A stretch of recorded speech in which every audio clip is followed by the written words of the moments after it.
आने वाले कुछ साल इंडिया में गाड़ी खरीदने वाले लोगों के लिए ना काफी बढ़िया होने वाले हैं।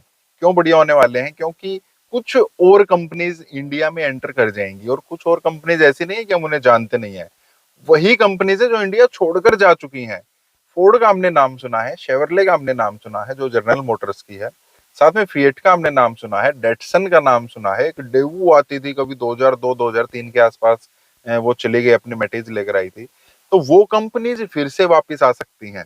और फोर्ड की तो बात ये भी चल रही थी ना, जैसे ही ये गई थी 1 साल के बाद ही रूमर शुरू हो गए थे कि ये वापस आएगी, लेकिन अब ये सच्चाई है। अगले 5 से 10 साल में ये कंपनीज तो आ ही सकती हैं, साथ में और नई कंपनीज भी आ जाएंगी।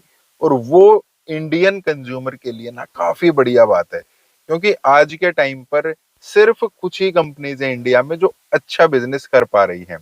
तो क्या कुछ है इन सबके पीछे, क्यों वे वापस आ सकती हैं, पहले ऐसा क्या हुआ था और अब ऐसा क्या हो गया है कि वो वापस आ सकती हैं? चलिए उन सब के ऊपर थोड़ी सी बात कर लेते हैं।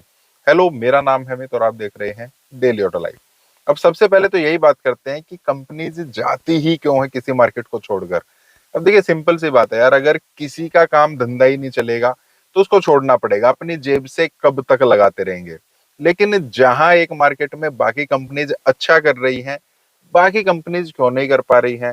अब जो सुजुकी है, मारुति सुजुकी है, वो भी इंडियन तो नहीं है ना, एक किस्म से देखा जाए तो वो जापानीज है। वो भी तो बढ़िया कर रही है। hyundai है, वो कोरियन है, वो भी तो बढ़िया कर रही है और करती ही रही है। ये ब्रांड्स जाने के बाद महिंद्रा ने भी अच्छा किया है, टाटा ने भी बढ़िया ग्रोथ दिखाई है। कोरियन कंपनी किया भी आई है, उसने भी अच्छा किया है। एमजी ने भी अपने पैर जमाए हैं। टोयोटा भी बाहर की कंपनी है, जापानीज है, वो भी बढ़िया काम कर रही है। तो फिर ऐसा क्या हुआ? फोर्ड के साथ ऐसा क्या हुआ कि वो चली गई? शेवरले के साथ ऐसा क्या हुआ कि वो चली गई? देखिए, वो अमेरिकन ब्रांड्स हैं, वहां पर बड़ी गाड़ियां बनती हैं, बड़ी गाड़ियां बनाने का ट्रेंड रहा है। तो उन कंपनीज को छोटी गाड़ी बनानी आती ही नहीं है। और इंडिया में डिमांड किस चीज की थी? छोटी गाड़ियों की। जिस टाइम पर वो कंपनीज इंडिया में ऑपरेट कर रही थी, बढ़ाना चाहती थी अपना बिजनेस, वहां पर इंडिया में थोड़ी हैचबैक जो गाड़ियां होती हैं उनकी ज्यादा डिमांड रहती थी। उनके पास उस चीज की एक्सपर्टीज थी ही नहीं कि वो छोटी गाड़ी में बढ़िया चीज हमें दे दे। उन्होंने छोटी गाड़ी बनाने की कोशिश भी की, लेकिन वो महंगी हो गई और इंडियन कंज्यूमर के सेंटिमेंट को पकड़ नहीं पाई। इस वजह से धीरे धीरे धीरे धीरे उनको बाहर जाना पड़ा। और जब तक उनके टाइप की गाड़ी हम लोग खरीदने लगे, तब तक वो कंपनीज इतना ज्यादा अपना नुकसान कर चुकी थी कि उनको जाना पड़ा। अब देखिए, फोर्ड की गाड़ियां कितनी अच्छी चली है। फोर्ड के पास इको स्पोर्ट थी, बहुत बेहतरीन चली है। फोर्ड के पास एंडेवर थी, वो भी बहुत ही बेहतरीन चली है। लेकिन जब उनका टाइम आ रहा था, ठीक उसी टाइम पर फोर्ड ने इंडिया को छोड़ दिया। वैसे ही बाकी कंपनीज के साथ हुआ। अब टाइम चेंज हो गया है, इंडियन कंज्यूमर ने अपनी पसंद को चेंज कर दिया है। हम देख रहे हैं एसयूवीज का दौर है, बड़ी गाड़ी खरीदने से हम नहीं डर रहे हैं।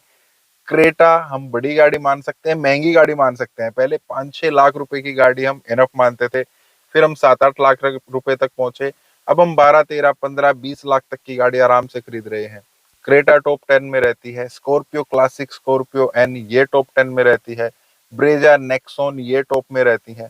तो मतलब अब इंडियन कंज्यूमर बड़ी गाड़ियों पर पैसा खर्च कर रहा है और आने वाले टाइम में ये और भी ज्यादा बढ़ेगा।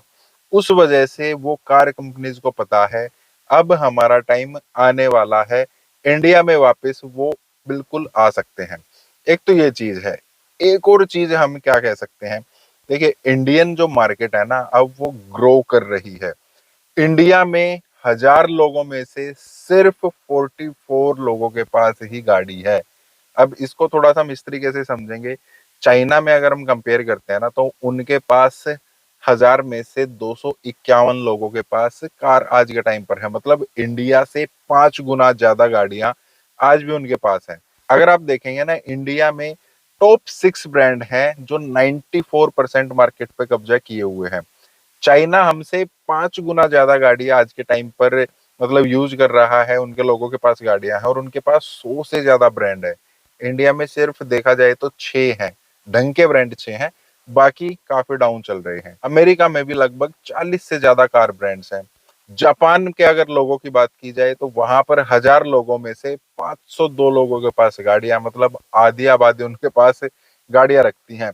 हर मार्केट के पास गाड़ियां हैं, लेकिन इंडिया में 1000 लोगों के ऊपर सिर्फ 44 लोग यूज कर रहे हैं। और चाइना और अमेरिका के बाद इंडिया सबसे बड़ी एक कार मार्केट है। तो उन कार कंपनीज को आप सिनेरियो समझ रहे हैं।